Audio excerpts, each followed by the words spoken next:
El frío penetrante de la mazmorra real se filtraba a través de las andrajosas vestiduras como cuchillas invisibles, y el olor acre a moho mezclado con el hedor metálico de la sangre creaba una atmósfera asfixiante que parecía arrancar el propio aire de los pulmones. Juan sentía cada piedra irregular del suelo a través de su piel desgarrada, cada gota de humedad que se escurría por los muros de piedra como si fuesen lágrimas heladas de la propia creación divina. Sus labios agrietados y resecos se movían en oraciones silenciosas mientras el eco lejano de pasos pesados resonaba por los corredores sombríos del castillo real. La luz vacilante de una antorcha distante proyectaba sombras danzantes en las paredes húmedas, y el constante goteo del agua marcaba el tiempo como un metrónomo de la agonía. Sus manos, antaño suaves y dedicadas a los gestos sagrados de la misa, temblaban no solo por el frío, sino por la intensidad del dolor que recorría cada fibra de su ser. El sabor salado de la sangre en su boca se mezclaba con la sequedad de la sed, creando una sensación que parecía simbolizar toda la amargura de aquel momento final. Aún así, sus ojos conservaban un brillo que ni la oscuridad de la cárcel lograba apagar, como si una llama interior ardiera con aún más fuerza ante la proximidad del fin. ¿Cómo había llegado a ese instante un hombre cuya única arma, siempre, había sido el silencio sagrado, cuya única fortaleza era la inviolabilidad del confesionario? La respuesta se encuentra en las brumas de la Bohemia medieval, donde las torres góticas se alzaban contra un cielo frecuentemente nublado y donde las campanas de las iglesias competían con los gritos de los mercaderes en las plazas de piedra. Juan nació cuando las hojas doradas del otoño cubrían las calles de Pomuk como un tapiz divino, hijo de una familia que conocía tanto la dureza del trabajo como la suavidad de la fe. Sus primeros años resonaron con el constante martilleo de su padre en la fragua local, donde el hierro tomaba forma entre chispas que danzaban como estrellas terrestres. El olor al metal caliente se mezclaba con la fragancia del pan recién horneado que su madre preparaba, creando una atmósfera hogareña que simbolizaba la unión entre el trabajo honesto y la providencia divina. El pequeño Juan creció observando las manos curtidas de su padre transformar el hierro bruto en herramientas útiles, una metáfora que más tarde comprendería como reflejo del trabajo divino sobre el alma humana. Desde muy joven, Juan demostró una inclinación natural hacia lo sagrado que se manifestaba no solo en sus oraciones matinales, sino en la manera en que contemplaba el mundo con ojos que parecían ver más allá de las apariencias. Mientras otros niños jugaban en las calles embarradas, él permanecía horas contemplando las esculturas de los santos en la iglesia local, absorbiendo cada detalle de los rostros esculpidos en piedra como si fuesen retratos de amigos íntimos. El sonido del órgano durante las misas dominicales resonaba en su alma de manera especial, creando armonías interiores que lo preparaban para una vocación que aún no comprendía del todo. Las monjas del convento cercano pronto notaron su presencia constante en los primeros bancos, sus labios moviéndose en oraciones silenciosas mientras sus ojos se fijaban en el altar con una intensidad que impresionaba incluso a las religiosas más experimentadas. A los 12 años, cuando su cuerpo comenzaba a transformarse y su voz oscilaba entre los agudos de la infancia y los graves de la madurez incipiente, Juan experimentó lo que más tarde describiría como su primer verdadero encuentro con lo divino. Durante una tormenta especialmente violenta que azotó la región, permaneció solo en la iglesia, mientras los relámpagos iluminaban los vitrales de colores, creando un espectáculo de luz y sombra que parecía revelar secretos celestiales. El estruendo atronador de los truenos se mezclaba con su respiración acelerada, mientras el olor a lluvia penetraba las antiguas piedras, generando una atmósfera oscilante entre el temor y la reverencia. Fue en ese instante, al contemplar una imagen de Cristo crucificado bañada por la luz intermitente, que Juan sintió por primera vez la certeza absoluta de su vocación sacerdotal. La transición de la adolescencia a la juventud estuvo marcada por una dedicación a los estudios que asombraba a sus maestros y preocupaba a su familia. Mientras otros jóvenes descubrían los placeres mundanos y las primeras pasiones, Juan se sumergía cada vez más en los textos sagrados, memorizando pasajes enteros de las Escrituras con una facilidad casi sobrenatural. Sus padres, aunque orgullosos de su devoción, expresaban a veces preocupación por su intensidad, temiendo que el hijo se alejase demasiado del mundo terrenal. El joven Juan, sin embargo, encontraba en cada página de los libros sagrados una confirmación de su destino, una certeza que crecía como una llama avivada por el viento de la vocación divina. A los 20 años, cuando finalmente ingresó en el seminario de la Universidad de Praga, Juan ya había forjado una reputación de santidad que lo precedía. Sus compañeros seminaristas descubrieron pronto que poseía una cualidad rara: la capacidad de escuchar con tal profundidad que las personas se sentían verdaderamente comprendidas en su presencia. Durante los ejercicios de confesión mutua, que formaban parte de la formación sacerdotal, Juan demostraba una discreción absoluta y una sabiduría que parecía desproporcionada a su edad. Incluso cuando sus compañeros intentaban sonsacarle detalles de las confesiones que oía, él guardaba un silencio que iba más allá de la obediencia a las normas. Era la expresión natural de su naturaleza espiritual. El ambiente del seminario, en la Praga del siglo XIV, era una mezcla fascinante de erudición medieval y fervor religioso. Las salas de estudio, iluminadas únicamente por velas que proyectaban sombras danzantes sobre los antiguos manuscritos, resonaban con debates teológicos que se prolongaban durante la noche. El olor a pergamino envejecido se unía al aroma de la cera de las velas, creando una atmósfera que parecía suspender el tiempo y transportar a los estudiantes a una dimensión en la que solo importaba lo sagrado. Juan absorbía cada lección con una intensidad rara vez vista por sus profesores, planteando preguntas que revelaban no solo conocimiento, sino una comprensión intuitiva de los misterios de la fe que impresionaba hasta a los teólogos más experimentados. Durante sus años de formación, Juan desarrolló una práctica espiritual que se convertiría en su sello distintivo: largas horas de oración silenciosa ante el Santísimo Sacramento.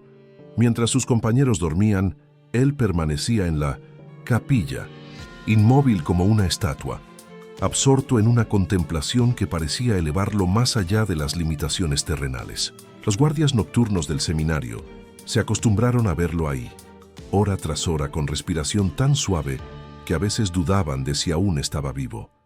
Estos momentos de íntima comunión con lo divino no eran un mero ejercicio devocional, sino el fundamento sobre el que edificó toda su vida sacerdotal. La ordenación de Juan como sacerdote fue un evento que marcó profundamente a toda la comunidad religiosa de Praga.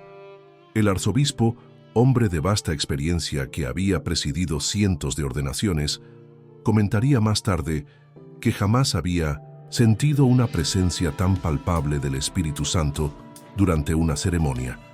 Cuando Juan se postró ante el altar, sus lágrimas silenciosas formaron pequeños charcos en el suelo de mármol, reflejando la luz de las velas como espejos sagrados. El momento en que sus manos fueron ungidas con el óleo santo estuvo acompañado por un silencio tan profundo que los presentes pudieron escuchar claramente los latidos de su propio corazón. Incluso el viento que se colaba por los altos ventanales de la catedral pareció aquietarse, como si toda la creación aguardara en reverente expectativa. Sus primeros años de ministerio estuvieron marcados por una devoción pastoral que pronto se volvió legendaria en toda la región. Juan no era solo un dispensador de sacramentos, sino un verdadero pastor de almas que conocía a cada oveja de su rebaño por su nombre.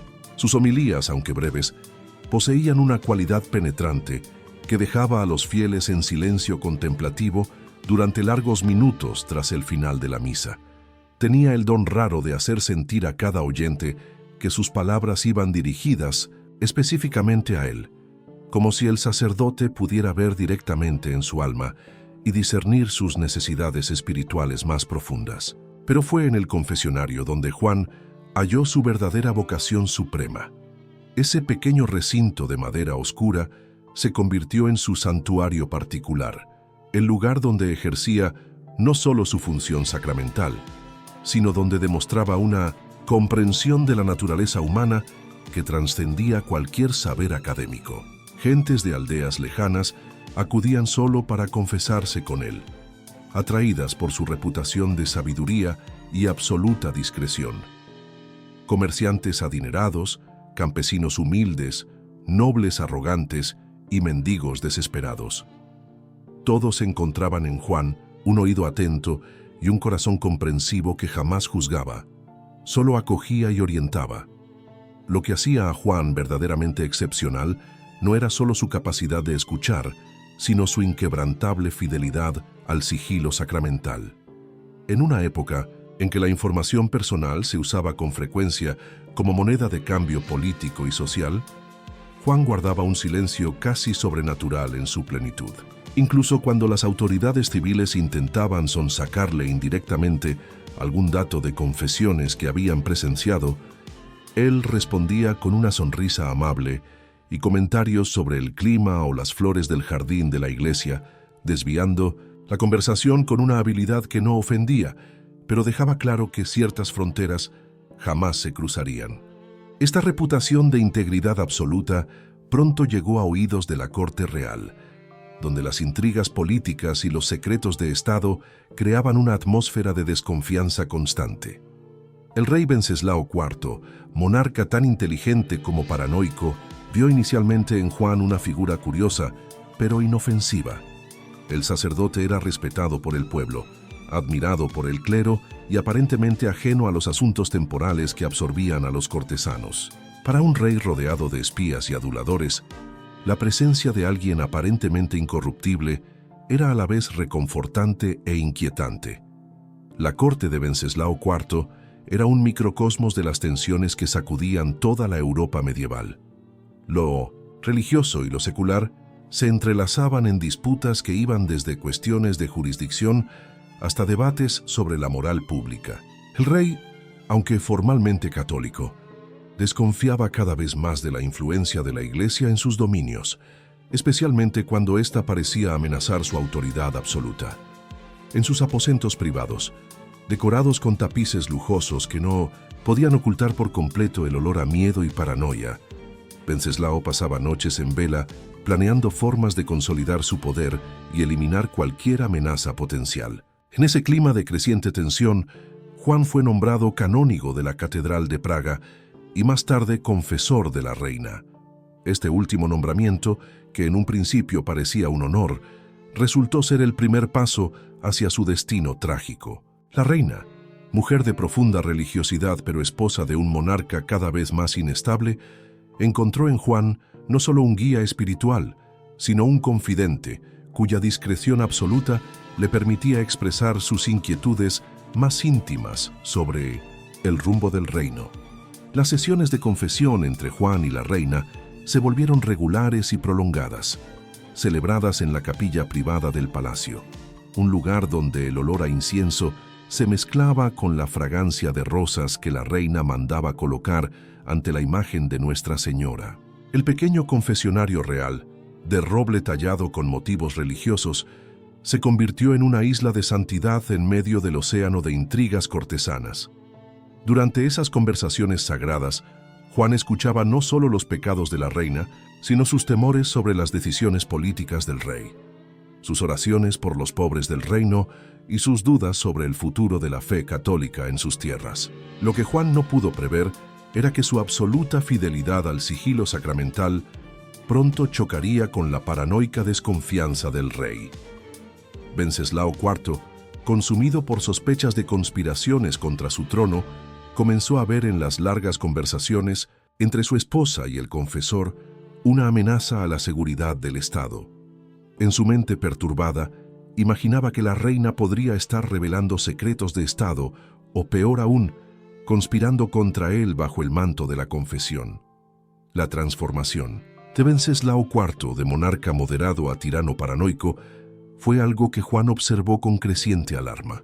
Durante las misas oficiales en la capilla real, podía percibir los signos de deterioro mental del rey. Ojos inquietos, manos temblorosas y explosiones de ira por motivos triviales. La atmósfera en la corte se volvía cada vez más pesada, impregnada de una tensión física y espiritual que emanaba del propio monarca. Fue en el otoño de 1392 cuando la situación llegó al punto de quiebre. El rey, tras una serie de derrotas políticas y militares que atribuía a traiciones, convocó a Juan a una audiencia privada en sus aposentos. El sacerdote acudió sin dudarlo, aunque presentía que aquel encuentro sería distinto a todos los anteriores. Al atravesar los corredores del palacio, notó miradas inusuales de los guardias y susurros que cesaban abruptamente al pasar. Los aposentos reales estaban sumidos en una semioscuridad que solo unas pocas antorchas lograban disipar. El hedor a vino avinagrado se mezclaba con el de pergaminos viejos y algo indefinible, tal vez el olor mismo de la locura que comenzaba a consumir al monarca. Wenceslao IV, sentado en un sillón ornamentado, no mostraba la dignidad real tradicional. Sus ojos inyectados en sangre fijaron a Juan con intensidad amenazante. «Padre Juan», comenzó el rey con voz que oscilaba entre la autoridad y el desespero, «has servido a nuestra corte con dedicación y por eso siempre fuiste respetado. Pero ha llegado el momento de poner a prueba tu lealtad». El silencio, que siguió, estuvo cargado de tensión, interrumpido solo por el crepitar de las antorchas y el murmullo del viento que se colaba por los altos ventanales. Juan guardó silencio, con las manos entrelazadas y la mirada fija en un punto distante, como si viera más allá de aquel escenario terrenal. «Mi esposa pasa horas en confesión contigo», continuó Wenceslao IV. «Horas que debería dedicar a sus deberes como reina, pero que prefiere gastar arrodillada ante ti, susurrando secretos en tu oído. Quiero saber qué me dice, no como rey curioso, sino como soberano que tiene el derecho y el deber de conocer todo lo que sucede en sus dominios». La voz de Juan, suave pero firme, apenas obligó al rey a inclinar el rostro para escucharlo. «Majestad, los secretos de la confesión pertenecen solo a Dios y al penitente. Ni puedo ni querría revelarlos». Esas palabras sellaron su destino. Wenceslao IV interpretó la negativa no como lealtad a lo sagrado, sino como un desafío a su autoridad. Su rostro se transformó en una máscara de furia demoníaca. «¿Te atreves a desafiarme?», rugió. «Soy el rey, mi autoridad viene de Dios, y tú, un simple sacerdote, te niegas a obedecerme». Juan conservó su serenidad. «Majestad, mi obediencia en asuntos temporales es absoluta, pero el sigilo sacramental es ley divina, establecida por Cristo y confirmada por la Iglesia. Ni un rey, por poderoso que sea, puede modificar las leyes de Dios». Esa convicción inquebrantable llevó al rey a ordenar su humillación y aislamiento. Juan fue prohibido de celebrar misa en la capilla real, sus movimientos restringidos y su figura rodeada de hostilidad. Los cortesanos, temerosos de su ira, empezaron a evitarlo y algunos clérigos se distanciaron. Pero Juan siguió firme, orando largas horas en sus modestas estancias, preparando su espíritu para lo que intuía que vendría. Las marcas de las rodillas desnudas en el frío suelo eran su participación en el sufrimiento de Cristo. Wenceslao IV, decidido a doblegarlo, recurrió a la coerción. Emisarios ofrecían recompensas a cambio de la información y amenazaban con consecuencias por su obstinación.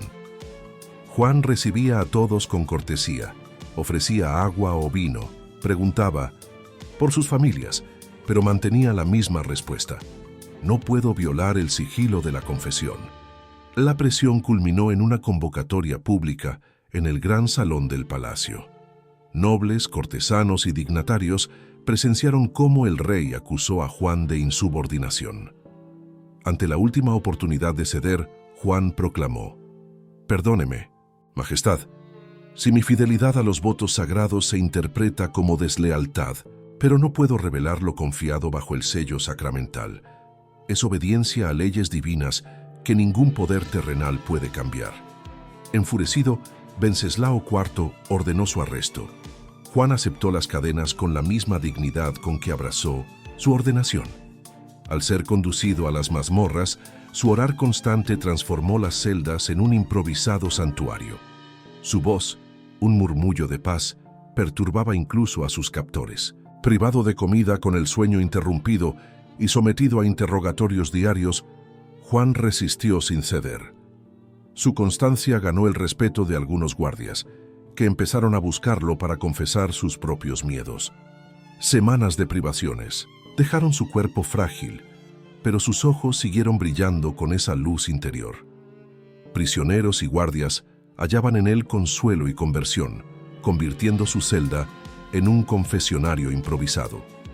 Wenceslao IV, preocupado por la creciente leyenda del prisionero, ordenó torturas refinadas que pusieran a prueba hasta el límite humano. Juan, entre gemidos de dolor, murmuraba oraciones de perdón. «Padre, perdónalos porque no saben lo que hacen». Sus torturadores, conmovidos, veían en él no un mártir, sino un santo. A pesar del sufrimiento extremo, Juan tuvo una visión mística. Sus ojos se iluminaron, sonrió y agradeció a Dios por considerarlo digno de padecer por su causa. Algunos guardias, al borde de las lágrimas, sintieron su propia fe renovada. Viendo que ni con tortura quebraba su voluntad, el rey tomó la decisión final: llevarlo al puente de Carlos y arrojarlo al río. En la fría madrugada de mayo de 1393, Juan, apoyado en sus captores, oró por ellos y por la reina, agradeciendo el honor de morir por la fe. Sobre el puente de Carlos, entre la niebla y las torres góticas, pronunció su última visión: «Veo la gloria que me aguarda. No hay más dolor, solo luz y amor infinitos». Al arrojarlo al Vltava, la niebla pareció iluminarse desde dentro, y los guardias se arrodillaron conscientes de haber presenciado algo sagrado. Tras su muerte, empezaron a contarse milagros: luces misteriosas en el río, cánticos en la noche, conversiones repentinas. El propio rey cayó en la locura y vivió sus últimos años atormentado por la culpa, mientras la reina se retiraba en penitencia, considerando a Juan su mártir protector. El pueblo de Praga erigió altares improvisados en el puente de Carlos, con velas y flores en memoria de aquel sacerdote que prefirió la muerte a traicionar un secreto. La Iglesia, tras un prolongado proceso, beatificó y canonizó a Juan Nepomuceno en 1729, reconociendo su santidad y su defensa del sigilo sacramental. Hoy, San Juan Nepomuceno es patrón del secreto de confesión. Su estatua en el puente de Carlos recibe millones de toques de fieles que buscan gracia. Su vida y muerte recuerdan que la verdadera autoridad emana del respeto a la dignidad humana y a la confianza depositada por los necesitados. En un mundo donde los secretos se usan como armas, su ejemplo brilla como faro de integridad moral. Algunos valores son más sagrados que la propia vida,